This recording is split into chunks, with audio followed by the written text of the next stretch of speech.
on this historic moment where we are redefining the history of Andhra Pradesh.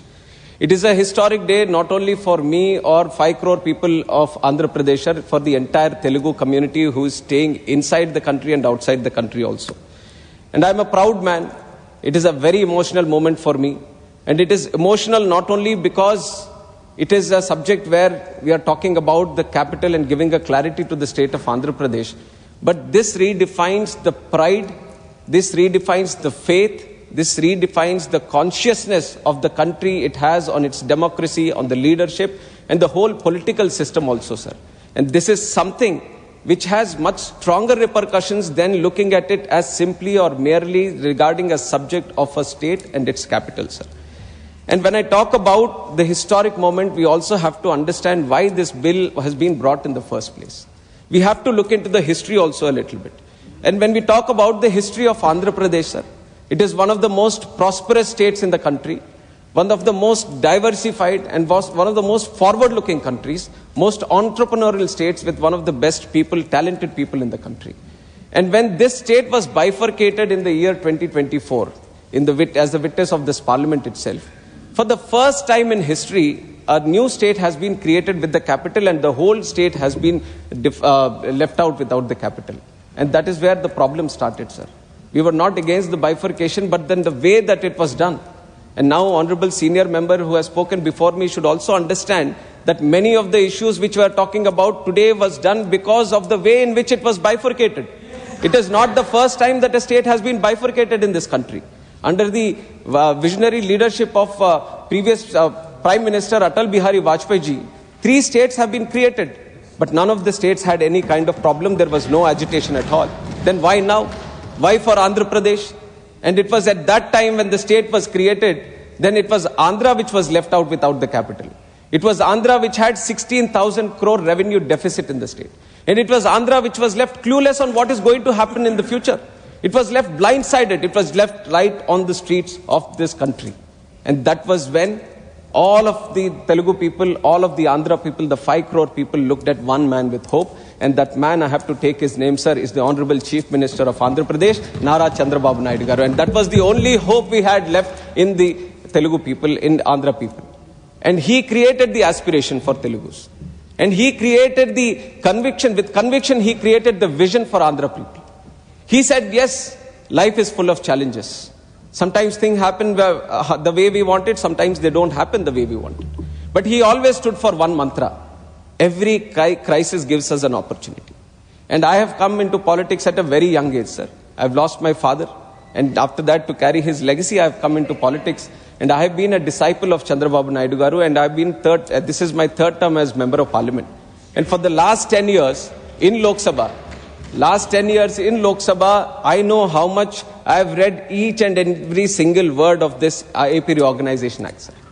Any bill that you bring into the parliament, I was trying to connect it to the AP Reorganization Act and trying to put it into the everyone's notice, right from the government to every member of this house. And that is why it is a moment of pride for me also that a special bill has been brought in where the efforts of Andhra people, especially the farmers and the women of Amaravati, are being recognized here today. And when it comes to the Amaravati capital, like I said, there was no capital for us.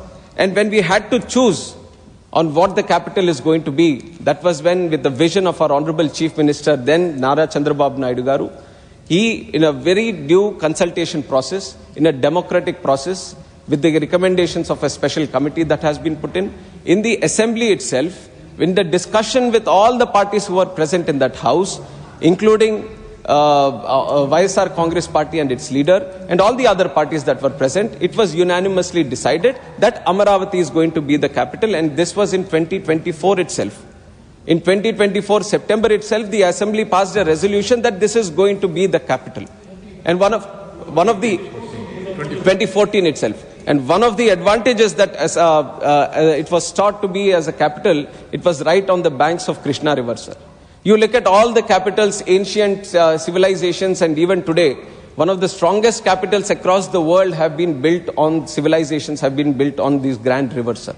And one of the most significant rivers that we have in the country is River Krishna. And it was thought that on the banks of river Krishna, we are going to build this grand capital, which is not only going to serve the people of Andhra Pradesh, but it is going to be an iconic and world-class capital where the whole country and the whole world will be proud to come and invest there or to be living in there. And once that was sought, sir, the Amaravati capital, like I've said, very historic capital. Satavahanas, 2000 years ago, they had the capital there. It was a Buddhist spiritual center also. And then it was equidistant from all corners of the state. And so that there was a unanimous support from everyone that this is going to be the most ideal capital locations for the state itself. And once that was decided, the foundation stone for the capital was done. On Vijay Dashmi, very auspicious Dasara day, Honorable Prime Minister has been invited and he has graciously come. And with his hands only, he has laid the foundation stone for this Amaravati at that time. And with the spirit that the whole parliament is with the construction of the Amaravati, the whole parliament and the whole government is there with this support to promote Amaravati. It was with that intention, Honorable Prime Minister has also offered his support. And with the whole consensus, we have started building, sir. When we have started building, step by step, brick by brick, building by building, we have started building this Amaravati. But then, at the same time, there was a grand vision which was formed by one particular leader to destroy Amaravati on the other hand, sir. And it was during the 2019 elections, when the elections, there was a change in government in the whole state of Andhra Pradesh. It was then the real problem for not only Amaravati, but the real problem for the whole state of Andhra Pradesh happened, sir. That 5 years, 2019 to 2024, the government that was ruling Andhra Pradesh, it was one of the darkest times. It was one of the darkest times Andhra Pradesh has gone through, sir. Now that 5 years, the development of Andhra Pradesh has gone back 50 years, sir. And we are still repaying for that. And when that thing happened, when the 2019... No, when your chance is coming, you can speak. I will give you time. I will give you time. Please take your seat. Please take your seat. When you can give a fitting reply when your chance is coming. Please take your seat. Let him continue. Please let him continue. Sir, in the 2019, when the new government came into existence in the state of Andhra Pradesh, they have totally, whichever way they had to destruct Amaravati, they had kind of gotten all these plans, sir, one after the other. And when they came into power, sir, the first way to destruct Amaravati, the first plan was to create the confusion of 3 capitals. 3 capitals in Andhra Pradesh, their confusion was that not only to create a confusion of not having any capital, one was to destroy the capital Amaravati, which was happening. And the second part of it was to create some kind of division within the state so that the states, within the state also, the regions fight against each other. Yes. You would remember, sir, this was exactly how the Britishers tried to rule India. Yes. And now, taking that idea forward, this person wanted to create the state in such a way that they were fighting against each other, that we want the capital or we want the capital. It was with that dark idea that they have said that they are going to do 3 capitals. Now, after that, sir, then they have brought in a bill also in the local state assembly that they want to create these 3 capitals. In November 2021, 1 year after that, they have withdrawn also after judicial scrutiny. In March 3rd, 2022, the High Court also ruled Amaravati must continue as capital. So many things have happened where the people have stood against them, the courts have stood against them. Even then, what I have to really mention here, sir, if we are talking about Amaravati, we have to talk about the farmers and the women of Amaravati, sir. And why? Because when the whole idea of Amaravati was being done, the Amaravati needed land. And the land, sir, I am a civil aviation minister right now. I can talk about airport projects where you need 1,000 acres or 2,000 acres. It's a big challenge, sir. The moment you say the airport we are trying to build, it is easy to say that we are trying to build an airport, but when it comes to compiling of land, when it comes to acquiring of land, it is a gigantic task for any state government. Now here, when we wanted to build a world-class capital for Andhra Pradesh, just because of the conviction of one man, just because of the faith that people had in one man, and especially the farmers of Amaravati, where 3 crops were growing in that region, in 58 days, 34,000 acres have been donated by 29,000 farmers. They have given it voluntarily for the construction of the capital, sir.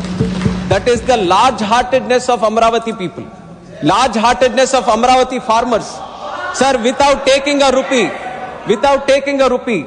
The only conviction was that the Amaravati is going to be built as a world-class capital. And I salute and I bow down, sir, through the parliament to all the farmers and especially the women of Amaravati who have taken up this thing of trying to build the capital, and they've donated the land also, sir. And now, once this confusion was created, then the same farmers and the same women took up to the streets to fight for it. And they fought for it democratically. They fought for it peacefully. And they didn't fight, sir, when the confusion was started. The farmers didn't say that, please give me the land back, because there seems to be a confusion on where the capital is going to be built. They fought for the capital, sir. They fought for the idea of capital. They fought for the future of the state. They said that it was with the consensus that we have all decided Amaravati is going to be the capital, so there is going to be no backing down from this, and we are all going to fight for it. And with that spirit, sir, for 5 years, more than 1,600 days, relentlessly, with unfaltered spirit, sir, the farmers and the women of Amaravati fought for the capital, for establishing capital. And no one could break their spirit, sir. It was such a strong spirit that all these people had, and how they were insulted, and how they were insulted by the then government. Now they are speaking on this, sir. I have to tell the facts to the parliament also. There were pregnant women. There were pregnant women who were trying to protest for this Amaravati, and they are used their state machinery to kick these pregnant women in their stomach, sir. Will anyone, sir, anyone here, or any government, or any human being will give that kind of instructions to anyone? And if you look at the other kind of agitations and the kind of criminalization they have done, sir, just for protest they have been put behind bars. These farmers, these women, there was character assassination, body shaming, and so many different things. But really, that is why I salute again, sir. So many things that has been done, but the women never backed down. They took it onto themselves. And like this Kanaka Durgamma, the Nari Shakti, the power of women, they have showed that, sir, in Amaravati, and they have stood all together to fight for the rights of the state and to fight for the rights of the capital. And now once this is done, now I have to also talk about 2019. Before going to the elections, this same YSR Congress party, there were questions asked to them that, are you going to change the capital? This was before the elections. And their leader, going to the elections, they said that no. We are not going to change the capital. The capital is going to be in Amaravati itself. And that is why I have built a grand palace also in Amaravati, is what he said, sir. And then once they came into power, they have started the 3 capital bill. And then what they have done, sir, then they have said in 2019, why do we need Amaravati? Then they have said Nagarjuna University land is enough for building a capital. Then they said in 2023 capitals for Andhra Pradesh. 2022 Hyderabad is our capital till 2024. 2023 Vizag is my capital. 2024 we are not against Amaravati. Sir, you imagine a person who is at the helm of affairs of the state, if he is making these illogical, immoral and irresponsible statements, then what is it going to be for the future of the state, sir? Sir, you would not realize, but when people ask, we are a new state, like I've said, we are a prosperous state, we are very aspiring state, sir. We want to become one of the best. Telugu community is there all across the world, being adapted all across the world and doing one of the best things. And now such a state, when after bifurcated, when people come and ask, Acha batao aapka capital kidhar hai? We are not able to tell them where the capital is. How is our self-respect going to be, sir? All the states, even smaller states, northeast states, island states, they all can say that we have this capital, you can come and see this capital. But it was the only state for this last 5 years, we could not say anything about our capital. That was the way the Andhra Pradesh government at that time has treated this whole capital issue, sir. And it was time that we set it right. And why? In 2024 elections, even though that government wanted to divide the state into these regions, we all, the NDA alliance, BJP, TDP, Janasena, we all went to the people across the state, right from Srikakulam to Anantapur Kuppam. Everywhere we have said that we are going to rebuild Amaravati. And what happened after that? People anywhere, they didn't protest, sir. They have given a historic mandate to NDA government. Out of 175 seats, 164 seats have been won by the NDA government. So that has been the faith they had, that Amaravati should be the capital. A person in Srikakulam was saying, I want Amaravati capital. Visakhapatnam was saying, Amaravati, I want the capital. Anantapur, Rayalaseema, they were saying, I want Amaravati with the capital. So this is the unity with which the whole state stood for Amaravati, sir. And it is the duty now for the NDA government to restore that faith, to restore that confidence, and to restore the confidence that had been bestowed on the NDA government by voting us into power, both the state government and central government, to rebuild the Amaravati, sir. And it is with that rebuilding that the NDA government has fully supported. They have given more than 15,000 crores for Amaravati. And they have also given lot of other funds through which we are able to rebuild Amaravati. But here what we are doing is not only listing it as the capital of Andhra Pradesh, I'll complete in 5 minutes, not only as Andhra Pradesh, but also respecting and honoring the sacrifices and the relentless spirit of the Amaravati farmers and especially the women, sir.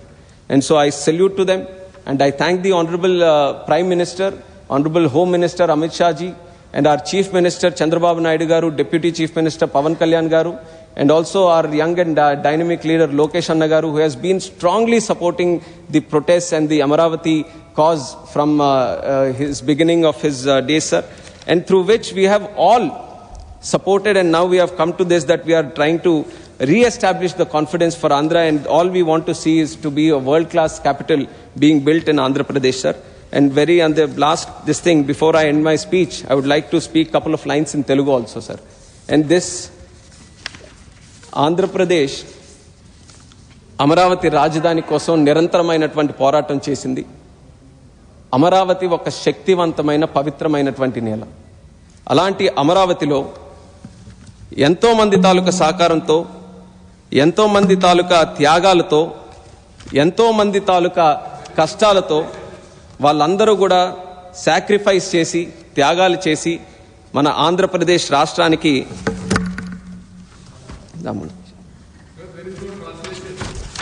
no translation? Translation is there. Is there? Maybe it is coming a little slow. He will translate himself. Telugu मत रखिए, उसको English में रखिए या हिंदी में रखिए, तो तेलुगु का उसमें आएगा. After your Telugu speech, you translate yourself. I can also translate. That's not a problem. Yes. And I'm sure you will understand the emotion, sir, more than the language. No, that is okay. But let them understand your real feeling. Yes. By very good. I know, sir. I know all the parties here will support, except for one party who will not support. That also I know. Sir, Amaravati oka pavitramaina shaktivantamaina nela. ఈ యొక్క అమరావతిని మన చంద్రబాబు నాయుడు గారి తాలూకా సంకల్పంతో, అక్కడ రైతుల తాలూకా త్యాగంతో, ఎంతో మంది తాలూకా కృషి ఫలంతో, అలాగే దానితో పాటు విజయవాడ కనకదుర్గమ్మ, మంగళగిరి లక్ష్మీ నరసింహస్వామి, అనంతవరం వెంకటేశ్వర స్వామి, అమరావతి అమరలింగేశ్వర స్వామి తాలూకా ఆశీస్సులు అన్నీ కూడా ఉన్నాయి. అందుకే ఎంతమంది దీని మీద కుట్ర పన్నినా, దీన్ని ధ్వంసం చేయాలని చూసినా ఒక్క ఇటుక మొక్క కూడా అమరావతి నుంచి ఏ ఒక్కరు కూడా కదపలేకపోయారు సార్. అలాంటి అమరావతి ఇప్పటికీ కూడా చాలా మంది దీని మీద వ్యతిరేకమైనటువంటి కామెంట్స్ చేస్తూ అసభ్యకరంగా, అవమానకరంగా ఇప్పటికీ కూడా ఒక జోక్ లాగా దీన్ని ట్రీట్ చేస్తున్నారు. వాళ్ళకి ఖచ్చితంగా భవిష్యత్తులో ప్రజలు బుద్ధి చెప్తారు, ఆ భగవంతుడు కూడా వాళ్ళకి సమాధానం చెప్తాడని ఈ సందర్భంగా తెలియజేసుకుంటున్నాను సార్. అలాగే అమరావతి మన అందరి రాజధాని సార్. అమరావతి తెలుగు ప్రజల ఆశాజ్యోతి సార్. ఆంధ్ర ప్రజల రాజధాని, ప్రజా రాజధాని. అటువంటి అమరావతి అజరామరంగా అభివృద్ధి పదంలో ముందుకు కొనసాగుతుందని తెలియజేసుకుంటూ జై అమరావతి, జై ఆంధ్రప్రదేశ్, జై భారత్. డాక్టర్ కె లక్ష్మణ్ जी. धन्यवाद सभापति महोदय. एक महत्वपूर्ण और ऐतिहासिक मुद्दे पर मुझे बोलने का जो अवसर दिया. ये इसलिए ऐतिहासिक है क्योंकि हमारे मित्र पूछ रहे थे, ये राजधानी का समस्या तो एक राज्य का है, क्यों आज पार्लियामेंट में इसके बारे में चर्चा हो रहा, बिल पारित हो रहा. मैं ये अमरावती राजधानी के लिए लगभग 29,000 किसानों ने 33,000 एकड़ एक भव्य राजधानी बनाने के लिए एक जो सपना था वो साकार करने के लिए आज मोदी जी ने जो विकसित भारत का संकल्प लिया, उस विकसित भारत साकार करने के लिए एक विकसित आंध्रा बनाना जरूरी है। ये विकसित आंध्रा के लिए भी एक विकसित राजधानी होना चाहिए। मगर मैं आपके माध्यम से उपसभापति महोदय, मैं सबसे पहले उन किसानों को गांव-गांव में जो बसे हैं उनको नमन करता हूं। हमारे मातृमूर्ति जितने भी है लंबे काल संघर्ष किए राजधानी हासिल करने के लिए, उन्हीं सभी लोगों को भी मैं नमन करता हूं, क्योंकि उनका सपना था